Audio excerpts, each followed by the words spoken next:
네, 안녕하세요. 2025년 12월 18일 목요일 아침입니다. 오늘도 말씀과 동행하기 위해 아침을 깨우신 여러분 너무너무 축복합니다. 짧은 시간이지만 또 하나님의 임팩트 있는 메시지가 여러분 마음에 남기를 바랍니다.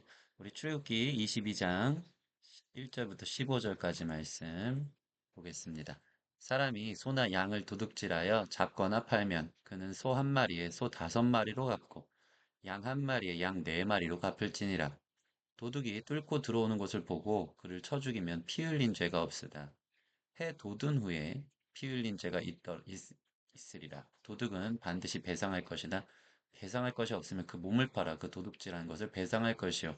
도둑질한 것이 살아 그의 손에 있으면 소나 낙이나 양을 막론하고 갑절을 배상할지니라. 사람이 밭에서나 포도원에서나 짐승을 먹이다가 자기 짐승을 도와 남의 밭에서 먹게 하면 자기 밭에 가장 좋은 것과 자기 포도원에 가장 좋은 것을 배상할지니라.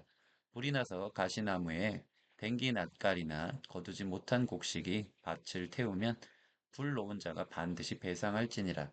사람이 돈이나 물품을 이웃에게 맞게 지키게 하였다가 그 이웃에서 도둑을 맞았는데 그 도둑이 잡히면 갑절을 배상할 것이요. 도둑이 잡히지 아니하면 그 집 주인이 재판장 앞에 가서 자기가 그 이웃의 물품에 손댄 여부의 조사를 받을 것이며 어떤 잃은 물건, 즉 소나 낙이나 양이나 의복이나 또는 다른 잃은 물건에 대하여 어떤 사람이 이르기를 이것이 그것이라 하면 양편이 재판장 앞에 나갈 것이요 재판장이 죄 있다고 하는 자는 그 상대편에게 갑절을 배상할지니라.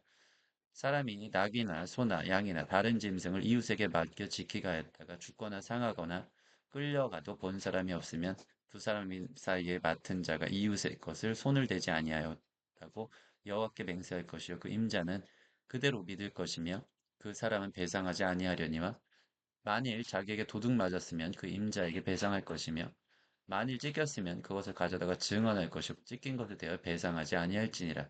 만일 이웃에게 빌려온 것이 그 임자가 함께 있지 아니할 때에 상하거나 죽으면 반드시 배상하려니와 그 임자가 그것과 함께 있었으면 배상하지 아니할지니라. 만일 새 낸 것이면 새로 족하니라.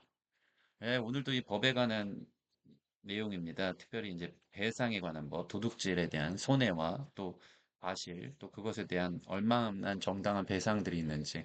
사실 한 구절 한 구절들을 우리가 적용하면서 그 상황과 필요에 따라 마치 이렇게 법안을 들여다보듯이 떻게 재판해야 될지 그 지혜들을 얻을 수 있는 부분도 있지만 이런 본문들을 우리 볼 때 그 전체적인 맥락 속에서 하나님의 의도 또 하나님 나라가 우리에게 주는 그 정의와 공의가 무엇인지에 대한 그 큰 그림들을 이해하는 것이 참 중요하다고 생각합니다.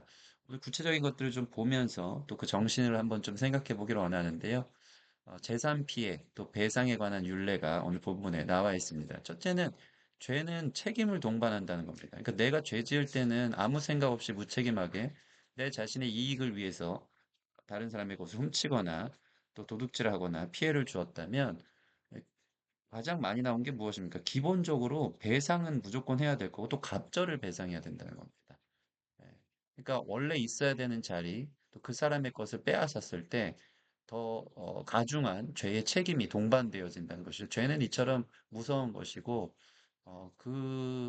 그것을 빼앗았을 때 그 의도뿐만 아니고 빼앗긴 사람 안에 있는 여러 가지 상실감, 이 감정적인 부분들, 여러 정서적인 부분들, 또 전 인격적인 부분들에 대한 피해까지 있는 것에 대한 보상을 요구하신다는 것이죠. 이런 것들 보면 하나님의 참 면밀한, 참 디테일한 하나님의 마음, 이 사람을 생각하는 또 원래의 것들을 흐트러 놨을 때 다가오게 되는 혼선이나 그 아픔이 무엇인지에 대해서 우리에게 이 죄가 얼마나 무서운 건지, 죄는 절대 지어서는 안 되는 것이라는 것을 다시 한번 우리에게 각인시켜주는 말씀이라 할 수 있습니다.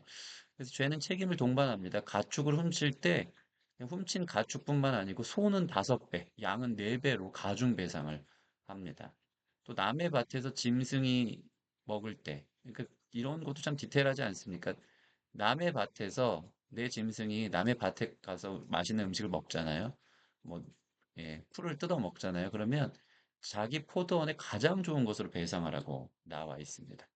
또 불이 나게 해서 밭을 태우면 모두 배상을 해다. 그러니까 철저하게 이웃에 대한 경계를 지키는 것, 그 선을 지키는 것, 그것을 넘느냐 안 넘느냐가 죄냐 아니냐로 결정되어지는 것을 보면서 하나님은 우리에게 주어진 삶의 자리, 또 그 사람의 고유의 것들을 인정해 주고요. 그게 얼마나 소중한지라고 우리에게 말씀해 주고 있는 겁니다. 그것들을 넘어갔을 때 그 질서와 그 환경과 그 위치를 깨뜨렸을 때 이것들이 사실은 큰 배상을 요구할 만큼 큰 피해가 된다라고 말씀하고 계신 겁니다.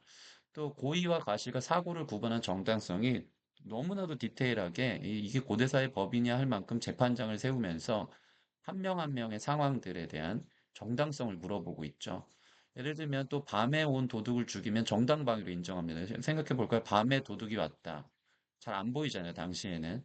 그래서 자신의 피해가 막대할 것을 생각하면서 또 생명의 위협을 느낄 수도 있기 때문에 밤에 온 도둑을 죽일 땐 정당방위를 인정하는데 낮에 도둑을 죽이면 과잉 치사로 간주가 됩니다. 그래서 낮에 도둑을 죽이면 그 피 흘린 죄가 반드시 그 사람에게 있다는 거죠. 그 과잉으로 아무리 도둑이어도 과잉으로 그 사람에게 폭행을 피해를 입혀서는 안 된다. 라는 것이죠. 이 정당한 균형, 이 무게의 추를 보게 됩니다. 또 이윤 물품의 과실에 대한 재판을 통한 죄 유무를 판단하는 것이 8절 9절에 디테일하게 나와 있습니다.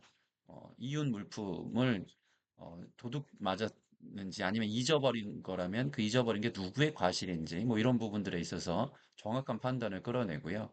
또 맡긴 가축을 잠깐 맡길 때가 있잖아요. 그런 가축이나 물건의 과실에 있어서도 정당할 때 물어내지 않습니다. 왜냐하면 그것은 자기가 맡겨냈기 때문에 또 주인의 책임이 있는 거예요. 그렇지만 도둑 맞은 것이라면 물어줘야 됩니다. 왜냐하면 그 맡긴 것에 대한 맡긴 사람이 그것을 어, 잘 처리하지 않았고 잘 간수하지 않았기 때문에 그것도 물어줘야 되는 이런 부분들이 이 사람의 상황에 따라서 정당하게 법적으로 보게 되는 거죠. 짐승을 빌렸을 때 사고가 날 시 주인이 있고 없음에 따라 배상 유무가 있습니다. 이 짐승을 빌렸는데 사고가 났어요. 짐승이 뭐 죽거나 문제가 있거나 사고가 났을 때 그때 주인이 같이 있었을 때는 배상하지 않아도 됩니다. 이 주인 책임인 거고 또 주인이 없었을 때는 빌린 사람의 책임이기 때문에 그 빌린 사람이 책임을 져야 된다라고 오늘 본문을 보면 이야기가 되어 있습니다. 그 모든 죄는 그 오늘 본문의 큰 그림은요, 책임을 반드시 동반합니다. 반드시 죄값이 있다는 거죠. 여러분, 죄는 그냥 넘어가지 않습니다. 나는 아무렇지 않게 지은 죄라도 반드시 그 값이 있고요, 책임이 있고요, 또 그 배상에 있어서는 매우 가중처벌이 되어진다는 죄에 대한 엄한 다루심을 우리가 보게 됩니다. 우리 인생도 마찬가지인 것 같습니다.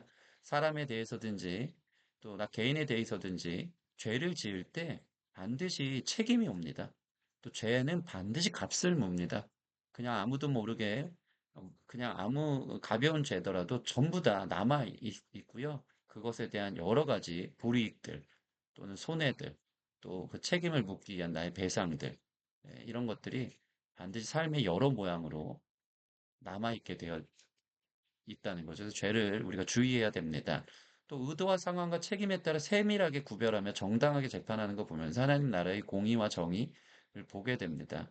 그 사람이 어제도 보면 내면의 의도가 어떠한지에 대해서 분명하게 잘잘못을 따져야 되는 것들.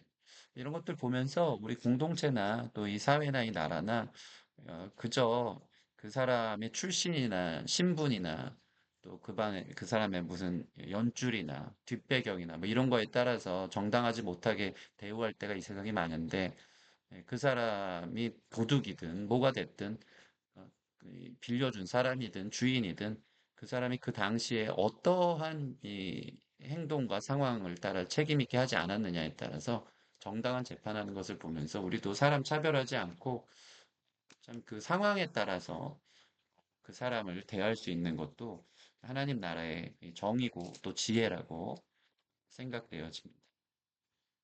이렇게 오늘 기도했으면 좋겠습니다. 하나님, 사람의 신분, 출신, 배경을 막론하고 그때 상황으로 책임을 구분한 정당한 재판이 이루어지는 나라 되게 하소서. 두 번째, 하나님, 죄에 대한 결과에 대한 책임이 죄에는 결과에 대한 책임이 동반함을 봅니다. 무책임하고 무분별한 이기적인 죄에서 돌이키고 죄가 이웃에게 주는 피해와 아픔을 생각하며 죄를 범하지 않게 하소서. 우리 두 가지 기도 제목 가지고 우리 함께 기도하며 나아가시겠습니다.